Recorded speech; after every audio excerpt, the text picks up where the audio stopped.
Oi, Má, tudo bom? Tudo bem? Joia, obrigado demais por participar, Marcela Rigg. Trabalhamos juntos na Isobar UK há muitos anos atrás, foi incrível. E agora a gente vai bater esse papo para lapidar minhas habilidades, como vocês sabem, lapidar minhas habilidades de volta ao mercado como estrategista, lembrar do que eu fazia, mas também pensar no que mudou nos últimos anos nesse sentido. Então, Má, para ajudar, conta um pouco da sua trajetória, da sua carreira, os highlights dela. A minha trajetória, ela é engraçada, porque eu comecei, na verdade, lá atrás, quando me formei da faculdade com aquele sonho, acho que todo mundo que faz publicidade, de ser criação. Então, eu entrei como diretora de arte primeiro, e aí de direção de arte eu descobri já no começo que eu não tomava nenhum tipo de decisão, e eu não entendia no momento o que era aquela decisão que eu queria tomar, mas todo mundo podia mexer na minha arte, todo mundo podia dizer o que queria da criação de certa forma, e acabava saindo uma coisa que não era o que eu tinha imaginado de começo, ou que o time tinha imaginado de começo. Aí eu tive a oportunidade de ir para a JWT, que agora é o Wunderman Thompson, né? Para o time de atendimento. E ali eu tive mais contato com o outro lado, de cliente, de marketing, de estratégia de marketing, de pensamento, de qual é o propósito, né, pelo lado do cliente, como que ele enxerga isso. E começou a me dar uma outra perspectiva e muito interesse, que inclusive nesse período eu ainda estava estudando, eu estava como estagiária, sobre personalidade de marca e o que era aquilo que motivava a ação. Aí eu fiz a minha tese sobre isso e botei na minha cabeça que eu queria estudar estratégia de marca. E na época, no Brasil, não tinha ainda muitos cursos relacionados à estratégia de marca. Isso chegou um pouco mais tarde, principalmente para a especialização, e mesmo em agência, tinha o departamento de planejamento que era muito diferente de estratégia de marca. Então, eu comecei a aplicar para fora do Brasil para bolsas, porque os cursos eram super caros, então eu comecei a aplicar, eu encontrei um curso que era exatamente o que eu queria, que chamava Brand Design and Strategy em Milão, e apliquei no primeiro ano, não passei, apliquei no segundo ano e passei. E era um curso que eu nunca vou esquecer, que na época era como assim, R$ 40.000. E para mim era muito surreal aquele número. Eu jamais ia conseguir pagar se não fosse por uma bolsa de estudo. Só que eu ganhava a bolsa de estudo e só, né? O resto para me virar e morar, eu tinha que me virar. E quando eu recebi a notícia de que eu havia conseguido aquela bolsa, eu vendi meu carro, que era a única coisa que eu tinha para vender, de certa forma, e meu computador, e fui para Itália. Aprender primeiro italiano, usei metade do meu carro para pagar um curso de italiano, porque a hora que a gente convertia para euro não dava quase nada, e fiz esse curso assim suado, porque ele era um master 2 anos em um, então você acabava mais rápido em 1 ano e meio, né? Porque meio ano era de experiência, mas você tinha aula integral. Então eu estudava das 8 da manhã até as 6 horas da tarde, tinha que trabalhar em pub, fiz faxina, fiz coxinha, todas as habilidades extras fora profissional que você sabe, você usa nessas horas, né, para conseguir tirar algum dinheiro no tempo hábil que você tem livre, fora estudar. Isso me ensinou muita coisa. Eu acho que me ensinou não só sobre lutar pelos sonhos, como a mudança principal que eu tive de carreira, porque foi a partir daí que eu falei, não, eu não quero trabalhar só com criação ou só com atendimento. Eu quero, de fato, me dedicar à estratégia. Fiz o curso. Do curso, a hora que ele acabou, eu consegui um estágio dentro da Publicis, de Milão ainda. Trabalhei com eles por 6 meses.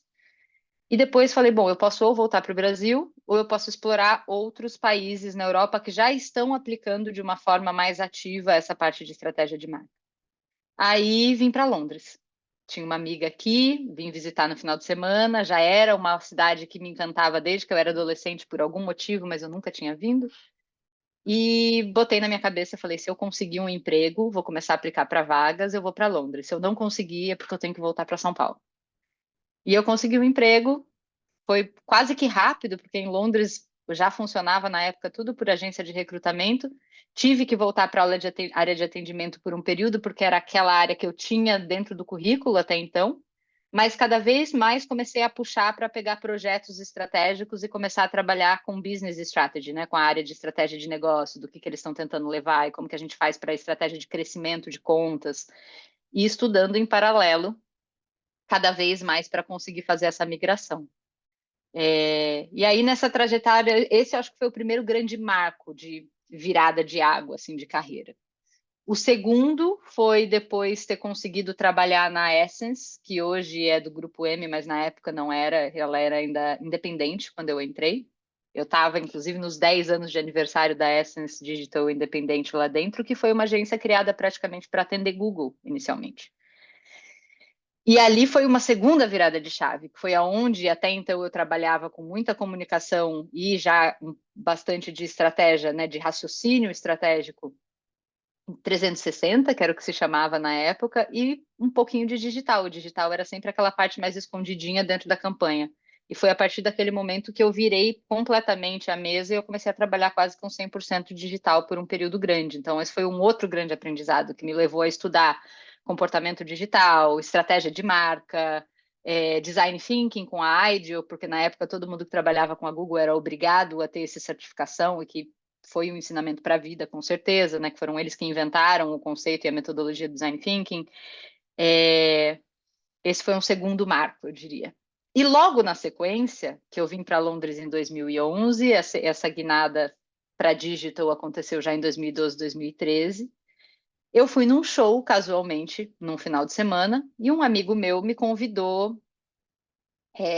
me chamou, na verdade, perguntando se eu poderia ir assistir um show que ia ser numa tenda do lado de fora de rap, que era de um cara de periferia que fazia freestyle, que ele acompanhava já fazia tempo, mas que ainda não era muito grande, isso 2012, 2013, e que ele queria muito um CD autografado. E se eu podia ir lá pegar esse CD autografado, que o cara fazia o CD à mão, e esse cara era o Emicida, que ele tinha acabado de vender muitos mil CDs no semáforo de São Paulo. Com esse dinheiro ele fez um clipe, ele virou história das revistas e jornais, né, do Brasil na época.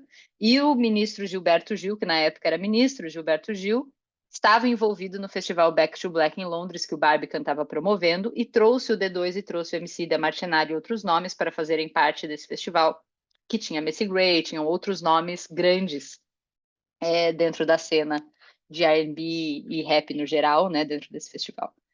E eu fui lá e assisti o show, e eu, assim, gostava de hip hop a vida inteira para dançar, mas nunca fui fanática de fã, eu cresci mais escutando rock, e acabei indo porque esse amigo me pediu, ele falou, vou estar fazendo um trabalho de freestyle no dia, ele era designer, você pode ir para mim fazer esse favor. E eu fui, acabei conhecendo o Emicida não conhecia ninguém na época e ainda não falava nada de inglês, perguntou aonde que ele podia comer arroz e feijão, eu falei que na minha casa tinha. Ele veio para minha casa de fato no dia seguinte, junto com a equipe dele toda. Conheci o Fiote, que era o irmão dele, conheci o pessoal de produção, conheci a banda e todo mundo na época, que para mim foi super divertido. E o Fiote, novinho, mas sempre com uma mente grandiosa, viu um desenho que eu tinha na parede e perguntou o que que eu fazia. E eu estava montando na época um desenho de um raciocínio estratégico. E eu expliquei para ele um pouco de um modo mais leigo de quem não trabalha com comunicação que eu fazia. Eu falei, olha, eu entendo, estudo pessoas para entender o problema delas, para a gente tentar encontrar soluções. Eu faço isso para a marca. E aí ele parou naquele momento e falou, eu acho que talvez você possa me ajudar. Você já fez isso para música? E eu nunca tinha feito isso para música, né?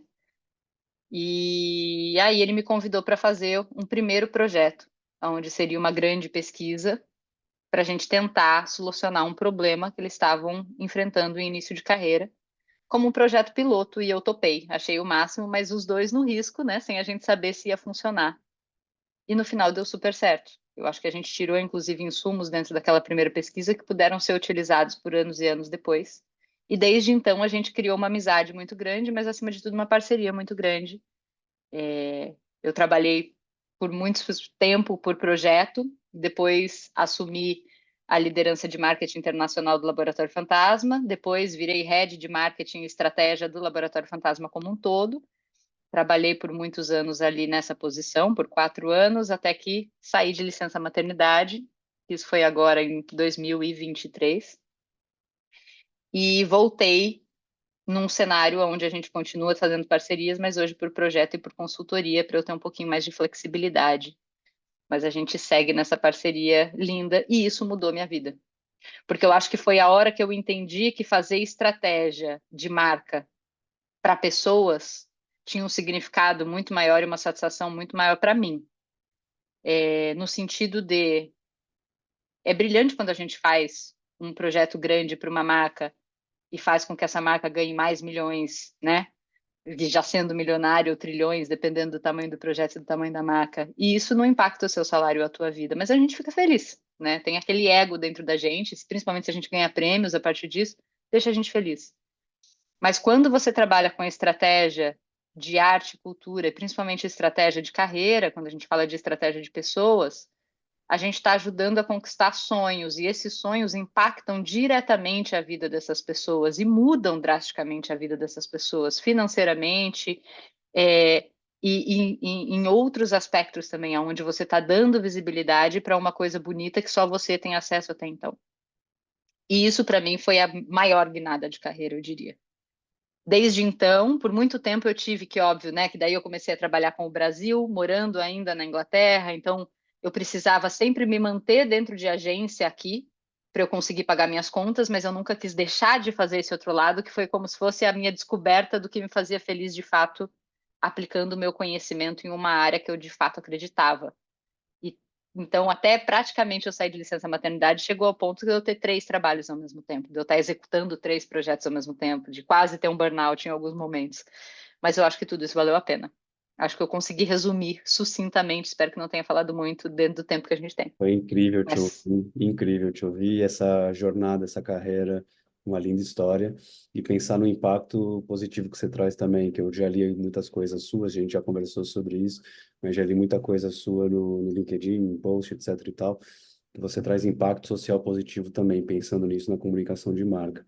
E quando eu estava na Meta, o que eu fiz bastante foi a apresentação de diversidade, equidade e inclusão, como quebrar estereótipos, workshops, etc e tal, e é um interesse grande meu também, e pensando nisso, sabe? Como é que as marcas podem ser mais, ter um marketing mais sustentável? Como é que as marcas podem pensar na cultura, na sociedade, quando elas fazem comunicação, porque tem a ver com a cultura. E aí acho que tem a marca pessoal também, né? Como é que a gente colabora, como você falou. O que que você acha de o que hoje em dia eu poderia fazer, por exemplo, na construção de estratégia que está conectado com isso? Como é que seria lapidando a habilidade? Como é que seria para um estrategista poder pensar nisso também, não deixar só para a criação pensar, mas ajudar a criação a pensar um pouco mais nisso, o impacto social positivo na comunicação de marca. eu acho que é uma responsabilidade conjunta de todo profissional que trabalha com marca hoje, Rafa, seja dentro da indústria de publicidade, quanto dentro da indústria de marketing, trabalhando diretamente dentro das marcas, né? Porque existe um discurso que principalmente foi acelerado, ao meu ver, depois da pandemia, sobre esse propósito de marca e esse interesse e essa motivação para você trabalhar com diversidade e inclusão.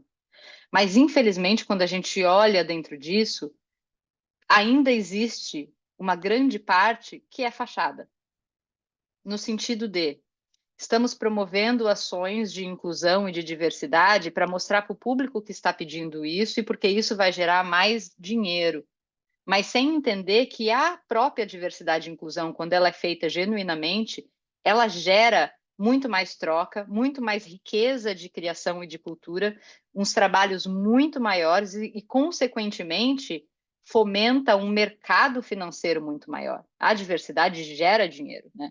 E não só quando a gente está falando de identificação de uma comunidade que se identifica dentro do Black Money e que movimenta só no Brasil bilhões por ano, mas como a gente fala de uma riqueza conjunta de troca de experiência e de cultura, né? Então, para mim, principalmente, eu acho que tem 2 cenários. Se a gente está falando do cenário Brasil, e essa é uma coisa que pulsa em mim sendo brasileira, a gente está falando de um país que tem quase 50% das pessoas negras no Brasil, que se reconhecem como negra, e esse censo cresce a cada ano. Né, e cresce porque mais pessoas, não porque a natalidade subiu, mas porque mais pessoas se reconhecem negras e por muitos anos acabaram se privando disso, por N motivos de preconceito que a gente já tem no país. É, então, eu acho que se você tem esse interesse de trabalhar genuinamente com diversidade e inclusão, existe um espaço e um caminho gigante para todas as marcas fazerem para construírem isso genuinamente. Então, ter um estrategista ou um time de planejamento e estratégia e de criação que de fato queiram somar e trazer essa potência para a marca, tem muita marca que vai precisar desse apoio e vai querer te dar a mão. Então, eu acho que esse é o primeiro passo, e isso você já tem porque você já trabalhou, né, da meta com isso. Então, eu acho que é muito, muito fácil de você conseguir retomar por esse ponto. Por outro lado, eu diria que todo estrategista que quer trabalhar de fato com diversidade e inclusão tem que entender o momento em que estamos, onde a gente tem um mercado urgente por diversidade e inclusão, onde todo mundo quer saber se você conhece um profissional negro, ou um profissional gay, ou um profissional trans para determinadas vagas, mas as vagas estão sendo abertas, às vezes, em um nível altíssimo, em termos de posição, né, já com uma senioridade super alta, mas que essas pessoas não tiveram essa abertura anos atrás para existir esse preparo. Então, você tem muito mais vaga e procura do que você tem pessoas treinadas. E a gente precisa, de fato, de programas e estratégias junto com as empresas que treinem essas pessoas e que façam esse caminho e que deem essa experiência. E que não é uma coisa que, vou pincelar aqui, abrir, agora eu estou fazendo um programa de estágio focado só em pessoas negras. Isso é válido? Super válido, mas e a continuidade disso? E a responsabilidade de cada um? Você, como um profissional que vai ser provavelmente head, diretor de estratégia, em treinar para que essas pessoas cresçam e venham a tomar a sua posição de diretor um dia. Porque o que eu vejo acontecendo é que existe esse início como se fosse uma alavanca, um impulsionamento, uma incubadora, mas depois que as pessoas entram no mercado, elas veem uma outra barreira quando elas começam a concorrer com outros profissionais que tiveram mais privilégios, mais estudos e que são brancos. E aí isso desacelera de novo o crescimento dessas pessoas. Então, eu acho que essa visão estratégica, quando a gente entende o benefício da marca, a movimentação que precisa acontecer dentro da criação e planejamento desses programas, é uma área que, sem dúvida, é estratégica e, sem dúvida, a gente pode ajudar e é de responsabilidade nossa. Basta a gente encontrar marcas que, de fato, queiram fazê-lo e que essa execução seja genuína.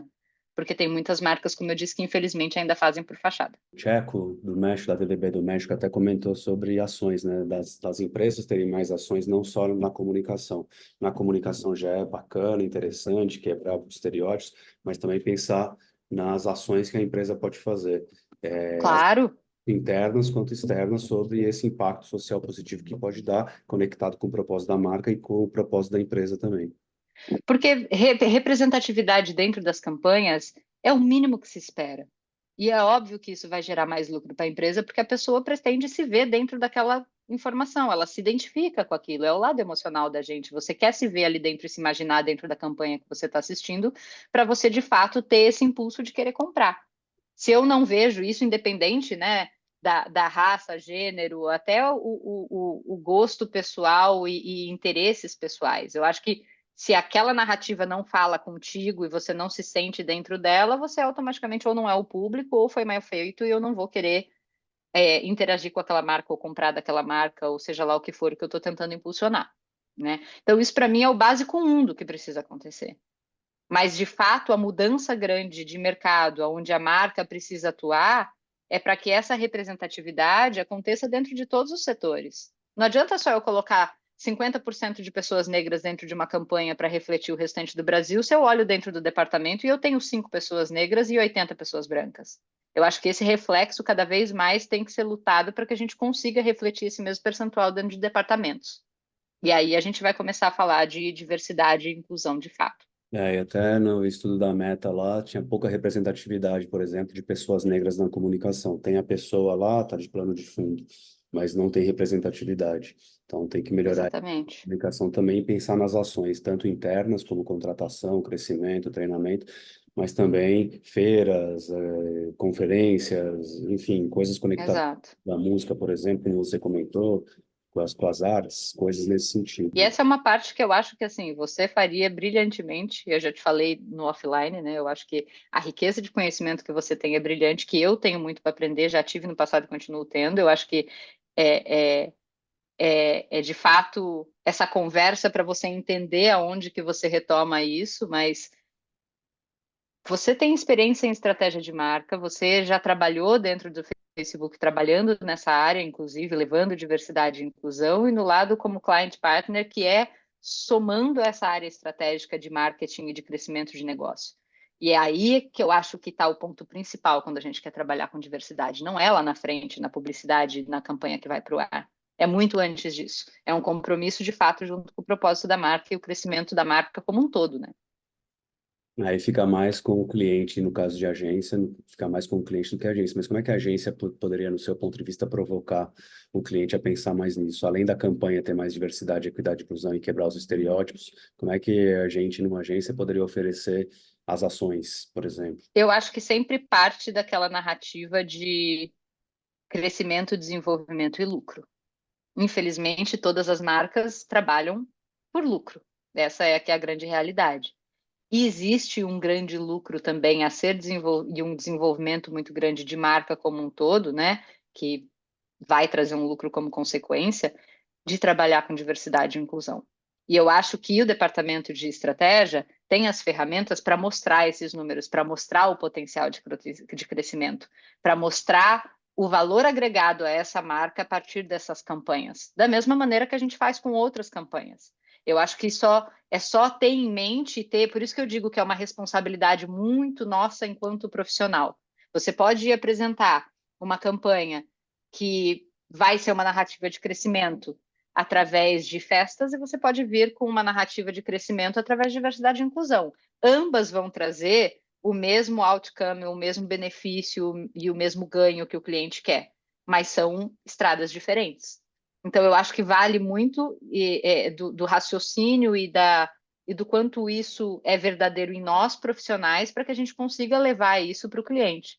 Porque uma vez que ele consiga o crescimento que ele deseja, se é uma linha que ele vai tomar como possível, não tem por que ele dizer não para diversidade e inclusão. Não é que a gente está oferecendo uma coisa que vai desacelerar o crescimento, é o contrário.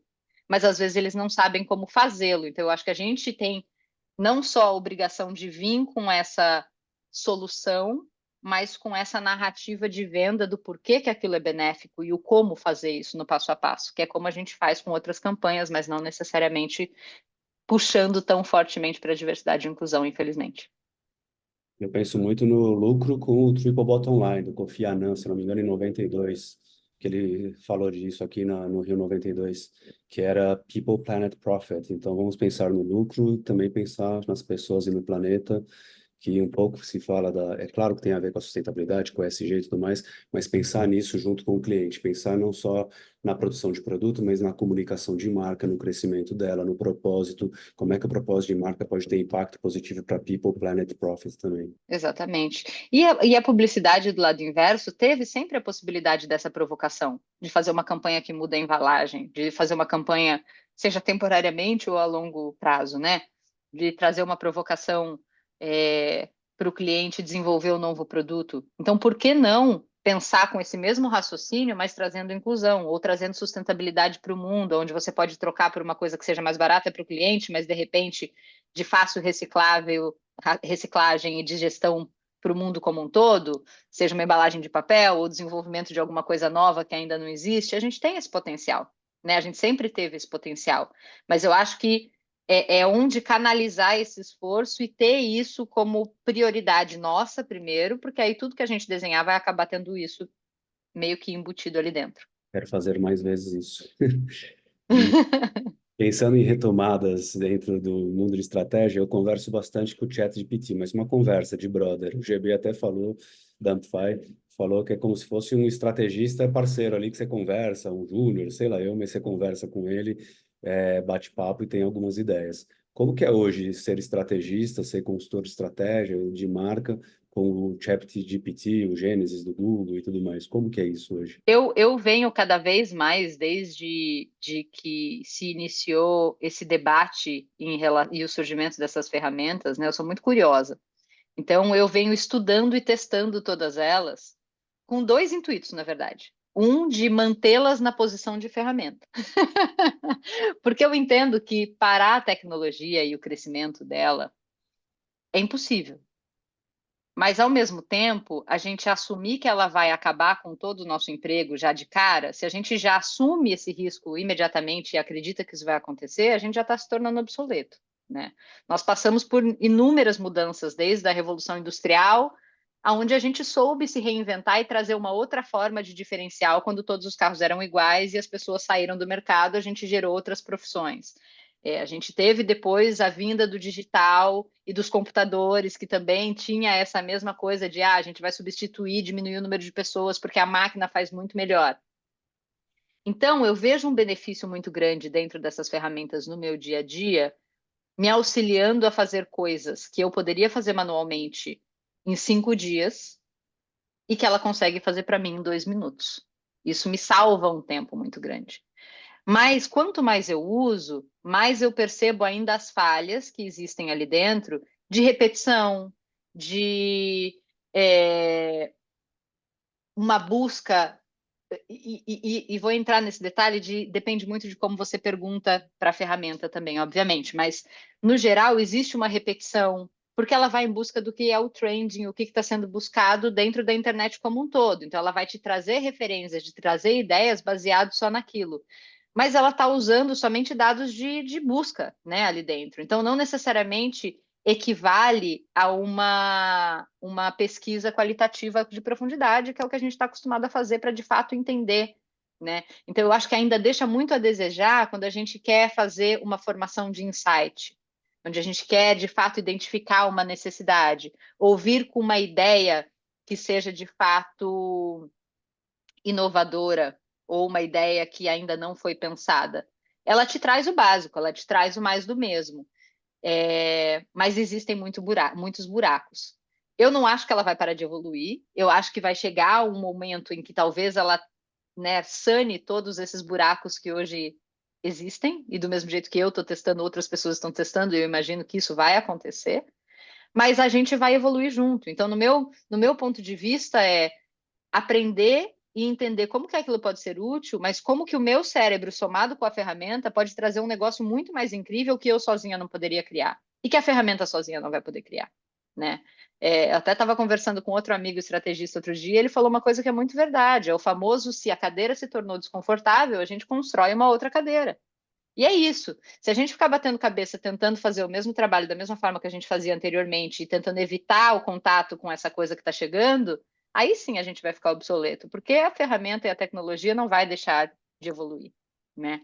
Mas se a gente tentar entender o que está acontecendo ali e pensar como que eu consigo mudar o que eu faço e aperfeiçoar ainda mais com essa tecnologia que está chegando, de repente eu consigo manter essa ferramenta na posição de ferramenta por mais tempo e entender como que eu consigo vender algo que seja ainda mais precioso para esses clientes, somando o meu cérebro ao cérebro da máquina. Essa soma é É incrível. assim que eu enxergo. Sem o nosso cérebro pensar nas perguntas e como são feitas, nos inputs, nos prompts, não sai tão eficiente. Então, Não sai. os dois cérebros juntos é que geram resultados interessantes. E depois do Exatamente. resultado do ChatGPT e tudo mais, depois do resultado, pensar nos próximos prompts, mas também como é que você lapida o que saiu ali, né? Exatamente. Eu estou até testando, assim, de fazer os meus próprios prompts, né, para a gente só colocar ali um preenchimento de lacunas e conseguir fazer coisas mais rápidas e mais ágeis. Então, eu já vejo na área de estratégia coisas que para mim vêm funcionando muito bem. Mas o que que eu noto? Se a gente entra no modo de pergunta na ferramenta, no chat GPT, por exemplo, e eu jogo ali dentro, me dê ideias para uma campanha assim, assim, assado, normalmente vem uma coisa meio, funcionaria, mas eu já vi isso antes, né? Agora, se eu venho com um prompt mais robusto, falando de todas as minhas ideias e o meu raciocínio, e peço para a ferramenta amarrar o porquê que aquilo faz sentido para determinado público e detalho esse público, aí é a hora que ela voa. Ela voa para somar as minhas ideias, que foram minhas e que eu joguei ali dentro, e para me dizer se aquelas ideias fazem sentido ou não, porque às vezes ela vem com um negócio completamente desbaratinado que você fala, não faz sentido minha ideia, vou ter que repensar, né? O meu caminho estratégico definitivamente não estava correto. Para isso, ela funciona muito bem. Outra área que ela funciona muito bem, quando eu estou fazendo um desk research, que já seria uma busca de internet, né? Para quem não conhece, uma pesquisa aprofundada, mas de internet, onde eu tenho que sentar e ver o que já foi falado, o que foi feito, o que já saiu a respeito de um assunto que eu estou procurando ou um dado que eu estou procurando específico. E se eu preciso de uma segmentação demográfica super específica e eu preciso entender interesses, se eu dou um prompt completo, ela voa e ela me dá tudo isso em 1 minuto. Eu poderia fazer como eu disse? Poderia, mas eu vou demorar pelo menos um dia. ela salva o meu tempo fazendo em 1 minuto, e o tempo que eu tenho que dedicar é só de desenhar e escrever um prompt decente para ela conseguir me dar o que eu estou buscando. Então, usando dessa forma, eu acho que é muito eficiente. Vai matar a minha necessidade de validar muita coisa com uma pesquisa qualitativa de entrevista? Provavelmente não. Ela está matando ali o lado do desk research, que era uma coisa braçal minha, que agora reduz o meu tempo e eu posso usar esse tempo para fazer outra coisa, né? Então, quanto mais a gente usa, eu acho que você entende no que funciona e no que não, né, dentro dessa jornada.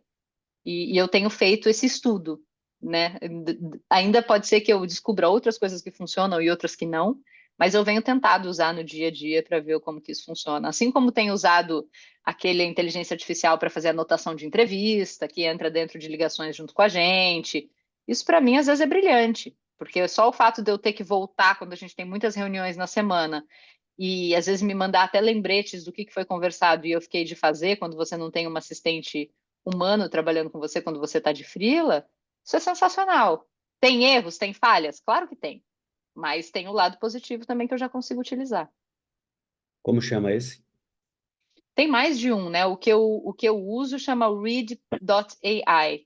Ray.ai, boa, muito legal. Vou usá-lo.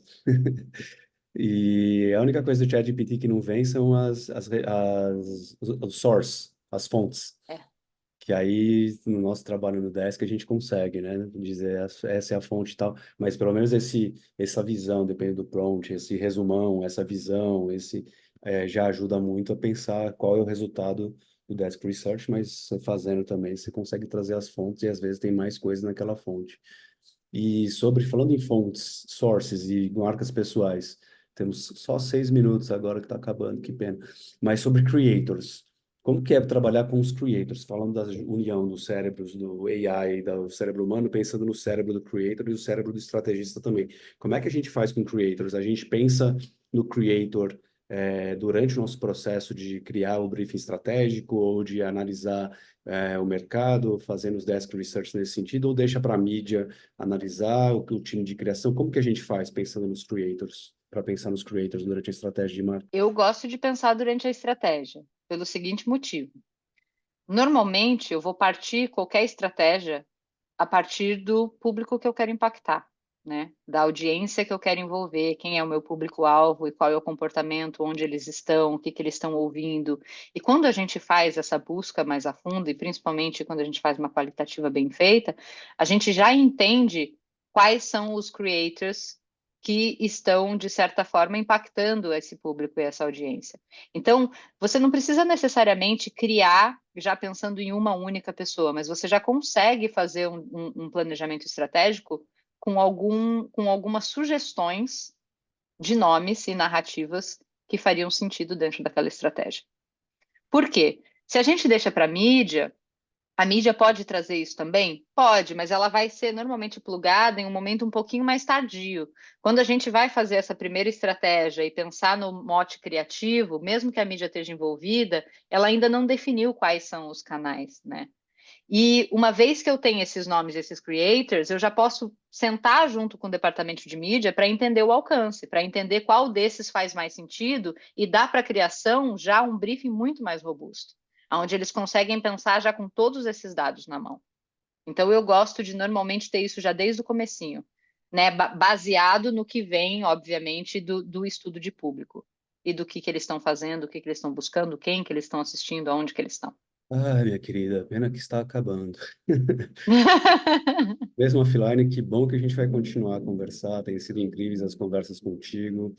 E isso aqui é um pouco resultado também, pensando na minha marca pessoal também. Pensar em Óbvio. como é que eu posso contribuir enquanto eu reaprendo muita coisa de estratégia de marca, de planejamento estratégico, criativo e tudo mais. Porque nesses 5 anos de Meta foram incríveis para ser parceira das agências criativas, muito baseado nos insights, nas tendências, nos benchmarks, mas dentro da Meta, né, dos produtos da Meta. Uhum. Então, está sendo muito legal de ter perspectiva dos outros também, para entender quais são as habilidades que eu posso adicionar e lapidar para ser um estrategista melhor, voltando para esse mercado, para essa categoria na nossa indústria É. de E comunicação. como creator ou como estrategista, eu acho que é válido a gente até né, conversou um pouquinho sobre isso, dando risada. E eu tive que fazer isso para mim, e é muito verdade de que a casa de ferreiro espeta de pau, porque a gente sabe fazer estratégia para marca, estratégia para pessoas, estratégia, né, para o que for necessário, e quando a gente pensa em estratégia nossa, a gente deixa a desejar. Então, eu acho que nessa guinada é exatamente você parar para refletir e fazer a sua própria estratégia. Entender aonde você quer mirar, as coisas que você quer fazer, os projetos que você quer trabalhar e aonde estão essas oportunidades.